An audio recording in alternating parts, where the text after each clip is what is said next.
এত সহজে যে এই মিষ্টি দইটি ঘরেই বানিয়ে ফেলা যায় এই রেসিপিটি না দেখলে তো আপনারা বিশ্বাসই করবেন না।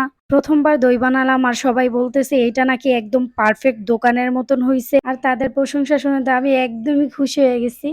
আমাদের ঘরে এই মিষ্টি দইটা সবাই খুব পছন্দ করে, তাই কিছুদিন পর পরই কিনে আনা হয়। ভাবলাম এবার আর না কিনে ঘরেই বানিয়ে দেখি কেমন লাগে। আর যে কোনো পাত্রেই এই দইটি বসে যায়, আর দোকান থেকে কেনা দইয়ের থেকে অর্ধেক দামই বানিয়ে ফেলা যায় এই দইটি। আসুন আপনাদের কাছে শেয়ার করি আমি কিভাবে বানাই। আসসালামু আলাইকুম সবাইকে, কেমন আছেন আপনারা সবাই? আশা করছি সবাই ভালো আছেন। আলহামদুলিল্লাহ আমিও খুব ভালো আছি। আর হঠাৎ করেই মাথায় ভূত চাপলো দই বানানোর, তাই আমি 2 লিটার দুধ নিয়ে নিয়েছি এইখানে। পাতিলার ভিতরে কতটুক পরিমাণে দুধ আছে সেইটার একটা চিহ্ন দিয়ে নিতে হবে। যেহেতু আমার হাতের সামনে আমি কিছুই পাই নাই, তাই লিপস্টিক নিয়ে আসছি। আপনাদের হাতের কাছে যা আছে তাই দিয়ে একটা দাগ কেটে নেবেন, যাতে পরবর্তীতে বোঝা যায় যে কতটুক দুধ ছিল এখানে প্রথমে। তারপর এখানে আমি দিয়ে দিলাম ১ মগ পানি। এই পানিটা একদম জাল করে কমিয়ে ফেলতে হবে। ঠিক ওই চিহ্নটার সামনে যেখানে আমরা দাগ করে নিছি যে কি পরিমাণে দুধ প্রথমে ছিল। আসলে জাল করতে, করতে এক্সট্রা পানিটা আমরা টানিয়ে ফেলবো, আর যেই ২ লিটার দুধ ছিল এখানে ওইটাই থাকবে। আর এজন্যই প্রথমে আমি ওই চিহ্নটা দিয়ে নিছিলাম।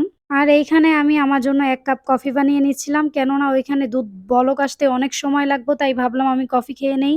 এই তো এইটা এখন অনবরত নেড়ে নিতে হবে যাতে নিচে ক্রিমটা লেগে না যায়। আর ফুল রেসিপিটার ভিতরে এই একটা কাজ যেইটা করতে, করতে আমি পুরা বোরিং হয়ে গেছি ভাই। যাক ওইটা কোনো ব্যাপার না। একটু কষ্ট যদি না করি তাইলে তো আর ফল পাওয়া যাবে না, ঠিক? আর এই দইটা এত মজা হয়, আপনারা বাসায় অবশ্যই ট্রাই করে দেখবেন।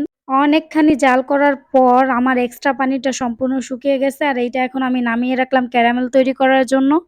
ক্যারামেল তৈরি করার জন্য এখানে একটি কড়াইতে আমি একটু পরিমাণে পানি নিয়ে নিছি, আর ৫-৬ চা চামচ চিনি দিয়ে নেব। আপনারা আপনাদের পরিমাণ মতন কম বেশি দিয়ে নিতে পারেন। এই তো এখন আমি জালটা একটু কমিয়ে দিলাম যাতে পুড়ে না যায়। তারপর হঠাৎ করেই ভাবলাম যে পাশে তো আমার এক্সট্রা একটা চুলা আছে, তাহলে এই দুধটা এইখানেই বসিয়ে দিই আর এই চুলায় আমি ক্যারামেলটা তৈরি করে নেই। তাতে কিনা আরেকটু ভালো করে জাল পাবে। ক্যারামেল করার জন্য চিনি চুলায় দিয়ে অনবরত নাড়তে হবে যাতে এটা পুড়ে না যায়। পুড়ে গেলে কিন্তু একদমই ভালো লাগবে না। দইটা পুরোই তেতো, তেতো হয়ে যাবে, তাই আমি এটা অনবরত নাড়তেই থাকবো, নাড়তেই থাকবো। আর এই সময় চুলার আগুনটা একদম লো হিটে রাখবেন। এই তো কিছুক্ষণ নাড়ার পরে এখানে পারফেক্ট একটি কালার চলে আসছে। এখন ওই জাল করা দুধটা আমি এখানে অল্প, অল্প করে দিয়ে নেব। আমি আসলে এখানে একটা ভুল করছি, চুলার জালটা না কমিয়েই দুধ দিয়ে দিছি, যার কারণে বলকিয়ে পড়ে গেছিল কিছুটা। যাক কোনো ব্যাপার না, যেইটা আছে সেইটাই হয়ে যাবে। এই যে চিনির দানাগুলো এখন ভালোভাবে আমি নেড়ে দুধের সাথে মিলিয়ে নেব। আর বাকি যে দুধটা ছিল ওইখানে আমি ২৫০ গ্রাম পরিমাপে চিনি মিলিয়ে নিব। যেহেতু আমরা সবাই মিষ্টি একটু পছন্দ করি তাই একটু বেশিই দিলাম। আপনারা আপনাদের পরিমাণ মতন কম বেশি করে নিতে পারেন। ক্যারামেল মিল্কটা একদম ভালোভাবে তৈরি হয়ে গেছে। এখন এক্সট্রা দুধটার ভিতরে এটা দিয়ে মিশিয়ে নেব। এখন এইটা আরো ৩-৪ টা বলক আসা পর্যন্ত চুলায় রেখে দিতে হবে, যাতে ক্যারামেলের ফ্লেভারটা সম্পূর্ণ দইয়ের ভেতরে যায়। ঠিক আগের মতন করেই অনবরত এটা নাড়তে থাকতে হবে। অনেকক্ষণ জাল করার পর দুধটার ভিতরে একটা ক্রিমিনেস এসে গেছে। এখন চুলাটা অফ করে আমি এইটা রাখবো বাইরে ঠান্ডা করার জন্য। একদম পুরোপুরি ঠান্ডা করব না, কুসুম গরম পরিমাণ ঠান্ডা করে নেব। একটা আঙুল ডুবিয়ে রাখলে যাতে তাপটা সহ্য করতে পারে এরকম গরম আর কি। এই তো এখন আমি দোকান থেকে আনা দইয়ের বীজটা দিয়ে নিলাম। যেকোনো হ্যান্ড হুইস্কের সাহায্যে একদম ভালোভাবে এটা মিশিয়ে নিতে হবে। আর এই মেশিনটা নিয়েছিলাম 99 থেকে। আপনারা যে কোনো ধরনের হ্যান্ড হুইস্ক দিয়ে মিশিয়ে নিতে পারেন। দেখতেই পাচ্ছেন উপরে একটা ফোমি ফোমি ভাব চলে এসেছে, ঠিক এরকমই করে নিতে হবে।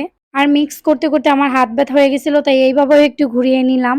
এই তো এখন এইটা যেই পাত্রে দই জমাবেন সেই পাত্রে ঢেলে নিতে হবে। আমি এখানে একটি মাটির হাঁড়ি ও কাচের বাটি নিয়েছি। আর দইয়ের বিছনের যে প্লাস্টিকের বাটিটা ছিল ওইখানে একটু দিয়ে নিছি, আর একটা ছোট গ্লাসও ছিল ওইটাও দিয়ে নিছি। এই দইটা যে কোনো পাত্রেই জমানো যায়, আর খেতেও খুব সুস্বাদু হয়। এই তো এখানে আমি এই কয়টা পাত্রেই ঢেলে নিয়েছিলাম দইয়ের দুধটা। এখন এটা প্রায় কমপ্লিট হয়ে গেছে। সারা রাতের জন্য এটা ঢেকে রেখে দিলেই সকালে উঠে দেখবো আমাদের পারফেক্ট দই তৈরি হয়ে গেছে। প্রথমে আমি হাতের সামনে যা পাইছি তা দিয়ে এই বাটিগুলো ঢাইকা নিছি, তারপরে এখানে একটা খাতা দিয়ে দিলাম। এখন আমি এইটার উপরে একটি চাদর দিয়ে নেব। আসল কথা হলো এখানে দইয়ের বাটিগুলো সম্পূর্ণভাবে ঢেকে নিতে হবে যাতে বাতাস না ঢুকে। বাতাস ঢুকলে কিন্তু একদমই দই জমবে না, তাই আমি ভালোভাবে এটা ঢেকে দিলাম। আর সবাইকে বলছিলাম যে কেউ চাদর ভেবে আবার সব বাটিগুলো ফেলে দিও না। আমার কাজ শেষ, এই তো সকাল হয়ে গেল। আর সকালে উঠেই দেখুন আমার দইটা কি পারফেক্ট ভাবে ইনা জমে গেছে। আর সত্যি কথা বলতে দোকানের থেকেও অনেক বেশি মজা হয়েছে। আমার ছোট্ট দেবরটাই তো খাইয়া পুরাই আমাকে একটা লাইক দিয়ে দিছে। এখন এটা ডিপ ফ্রিজে রেখে দেব, কারণ দইটা কিন্তু ঠান্ডাই বেশি মজা। ভিডিওটা এই পর্যন্তই। আশা করছি ভিডিওটি সবার ভালো লাগছে। আর যদি ভালো লেগে থাকে তাহলে লাইক শেয়ার কমেন্ট করে পাশেই থাকুন। আল্লাহ হাফেজ।